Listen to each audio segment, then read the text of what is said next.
আসসালামু আলাইকুম। আসসালাতু ওয়াসসালামু আলাইকা ইয়া রাসূলুল্লাহ।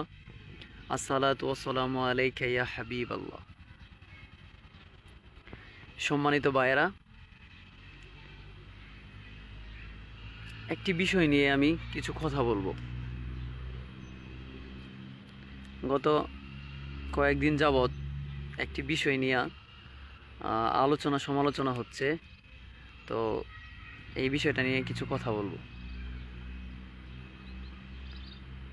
মহান আল্লাহ রব্বুল আলামিন সর্বপ্রথম রাসূলের পাকের নূর মুবারক সৃষ্টি করেছেন, এই বিষয়ে সকল আলেম ওলামারা একমত এবং কোরআন হাদিস দ্বারা প্রমাণিত। তো রাসূলের একটা হাদিস আছে, রাসূল বলেছেন যে আমি শেষ, আমি শুরু, আমি শেষ, আমার পরে আর কোনো নবী নাই। এখন একজন বিজ্ঞ আলেম বলছেন যে রাসূল 40 বছর বয়সে নবুয়ত প্রাপ্তি হয়েছেন, তার আগে নবী ছিলেন না। নাউজুবিল্লাহ। তো আমি কোরআন হাদিসের দিকে যাব না, এটা আলেমদের বিষয়, তারা এটা সমাধান করবে। তবে আমার পক্ষ থেকে এতটুকু বলতে পারি যে আমাকে যখন আল্লাহ পৃথিবীতে পাঠিয়েছেন তখন আমার রিজিকের ব্যবস্থা আল্লাহ পূর্বে সিদ্ধান্ত নিয়ে নিয়েছেন, এবং আপনাকেও যখন পৃথিবীতে মানে পাঠাবেন বা পাঠিয়েছেন, রিজিকের সিদ্ধান্ত আল্লাহ তাআলা আগেই তৈরি করে রেখেছেন।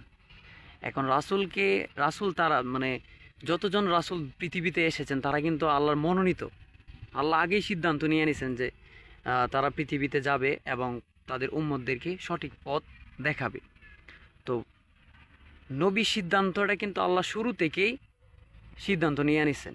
এখানে যে 40 বছর বয়সের কথা বলা হয়েছে, 40 বছর বয়সটা মূলত রাসূলের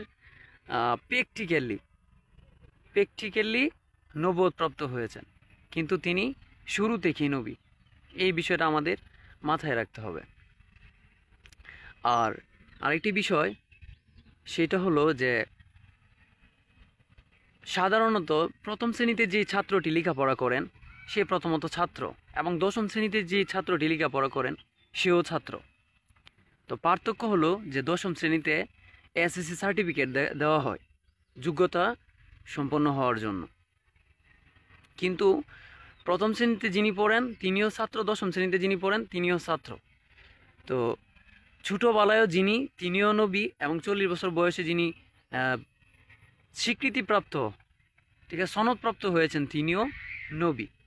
তো কিয়ামতের 1 সেকেন্ড পূর্ব পর্যন্ত নবীকে অস্বীকার করার কোনো সুযোগ নাই, ঠিক আছে। তো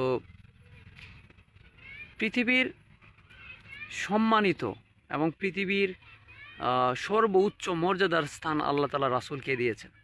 রাসূলের সঙ্গে কারো তুলনা হয় না, এই বিষয়টা আমাদের মাথায় রাখতে হবে। আর আলেমদের ভুল হওয়াটা এটা স্বাভাবিক, এটা সমাধানও আছে, সুন্দর সমাধান আছে, সমাধানের মধ্যেও সুন্দরতম সমাধান আছে। আমরা এই যে সোশ্যাল মিডিয়াতে সমালোচনা না করি, আমরা সুন্দরভাবে যেভাবে সমাধান হয় সেই দিকে আমরা এগিয়ে যাই, এবং সেভাবে সমাধান করা উচিত। আর রাসূল হলো আমার কলিজার টুকরা এবং আপনার কলিজার টুকরা। তো রাসূলের বিষয়ে যখন বিধর্মীরা বা ইহুদিরা বা অন্যান্য জাতিরা রাসূলের সময় যখন কুৎসা রটনা করেন, তখন প্রত্যেক দেশে মুসলিমরা বা মুসলমানরা এটার প্রতিবাদ করেন, ঠিক আছে। তো এই বিষয়টা মাথায় রাখবেন যেন রাসূলের মানহানি না হয়, এবং রাসূলের বিরুদ্ধে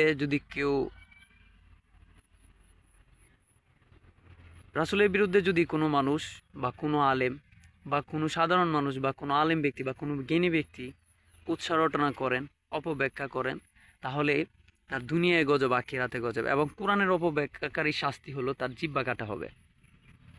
ধন্যবাদ।